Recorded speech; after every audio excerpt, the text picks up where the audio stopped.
మనం తాగే టీ ధర ఎంత ఉంటుంది? 10 రూపాయలు, 20 రూపాయలు, లేదంటే 100 రూపాయలు. మహా అయితే 1000 రూపాయలు కూడా ఉండొచ్చు, అంతే కదా? కానీ ఒక టీ ఖరీదు లక్షల్లో ఉంది అంటే నమ్ముతారా? కానీ నమ్మి తీరాలి. చైనాలో ప్రపంచంలోనే అత్యంత ఖరీదైనదిగా పేరొందిన ఆ టీ ఇప్పుడు మరోసారి వార్తల్లోకి వచ్చింది. కేవలం 6 చెట్ల నుంచి తీసే ఈ తేయాకు ఇకపై అందుబాటులో లేకుండా పోతోంది. ఆ టీపై చైనా ప్రభుత్వం శాశ్వతంగా బ్యాన్ విధించింది. అసలు చైనా ప్రభుత్వం ఎందుకు ఈ నిర్ణయం తీసుకుంది? ఆ టీకి ఉన్న ప్రత్యేకతలేంటి?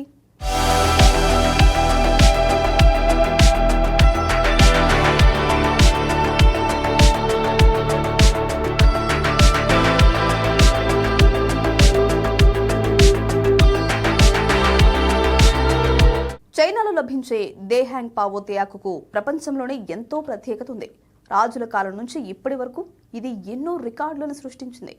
చైనాలోని ఫుజియాన్ ప్రావిన్స్లోని యునెస్కో ప్రపంచ వారసత్వ ప్రాంతమైన ఉయి పర్వత శ్రేణులో లభించే దేహాంగ్ పావో ఆకులు ప్రపంచంలోనే అత్యంత ఖరీదైనవిగా రికార్డుకెక్కాయి. దీని ధర వింటే దిమ్మ తిరగాల్సిందే. ఒరిజినల్ దేహాంగ్ పావో లీవ్స్ కిలో ధర అక్షరాల 9 కోట్ల రూపాయలు. అంటే గ్రాము తేయాకు ధర 1,20,000.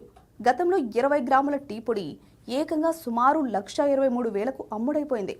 ఈ లెక్కన ఒక్క కప్పు టీ తాగాలంటే మన కరెన్సీలో 8.5 లక్షలు ఖర్చు చేయాల్సిందే.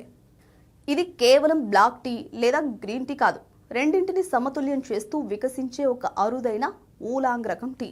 తాజా ఆర్కిడ్ పూల పరిమళం, తేలికపాటి పొగవాసన, పండ్ల సువాసనల కలబోతగా సాగే దీని రుచి చూశాక మైమరిచిపోవడం ఖాయం.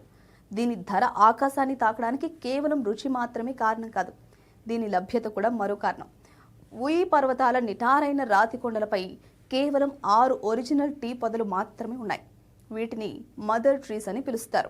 100 ఏళ్ల నాటి ఈ ప్రాచీన వృక్షాలు చైనా దేశపు అమూల్యమైన జాతీయ సంపద. వీటి నుంచి ఉత్పత్తి అయ్యే ఆకులు చాలా తక్కువ కావడంతో అంతర్జాతీయ మార్కెట్లో డిమాండ్, ధర మునుపెన్నడూ లేని స్థాయిలో పెరిగిపోయాయి. చైనా చరిత్రలో ఈ టీ చుట్టూ ఒక తిరుగులేని పురాణ గాథ ఉంది. ఒక పేద విద్యావంతుడు ఇంపీరియల్ పరీక్షల కోసం బీజింగ్ వెళ్తూ మార్గమధ్యంలో ఉయి పర్వతాలలో తీవ్రమైన అనారోగ్యానికి గురయ్యాడు. అక్కడే ఒక బౌద్ధ సన్యాసి రాతి కొండలపై ఉన్న ప్రత్యేక టీ ఆకులతో కషాయం కాచి అతనికిచ్చాడు. ఆ టీ ప్రభావంతో అతడు అద్భుతంగా కోలుకుని పరీక్షలో అగ్రస్థానం సాధించాడు. ఆ తర్వాత నాటి చక్రవర్తి కూడా తీవ్ర అనారోగ్యానికి గురైనప్పుడు అదే టీని అందించారు. దీంతో రాజువారు సైతం కోలుకున్నారు. దానికి సంతోషించిన చక్రవర్తి తన రాచరిక ఎరుపు రంగు పట్టు దుస్తులను బహుమతిగా ఇచ్చాడు. ఆ యువకుడు తనకు, రాజుకు ప్రాణభిక్ష పెట్టిన ఆ టీ పొదలపైనే ఆ ఎర్రటి దుస్తులను కప్పి గౌరవించాడు. ఆ ఘటన నుంచే దీనికి దేహాంగ్ పావో అంటే చైనీస్ భాషలో బిగ్ రెడ్ రోబ్ అనే పేరు స్థిరపడిపోయింది. అయితే కథ ఇక్కడే ఒక సంచలనాత్మక మలుపు తిరిగింది. ఇప్పుడు ఆ టీపై చైనా ప్రభుత్వం శాశ్వతంగా నిషేధం విధించింది. శతాబ్దాల నుంచి ప్రపంచాన్ని ఊరిస్తున్న ఈ ఒరిజినల్ టీని చైనా ప్రభుత్వం తాజాగా బ్యాన్ చేసింది.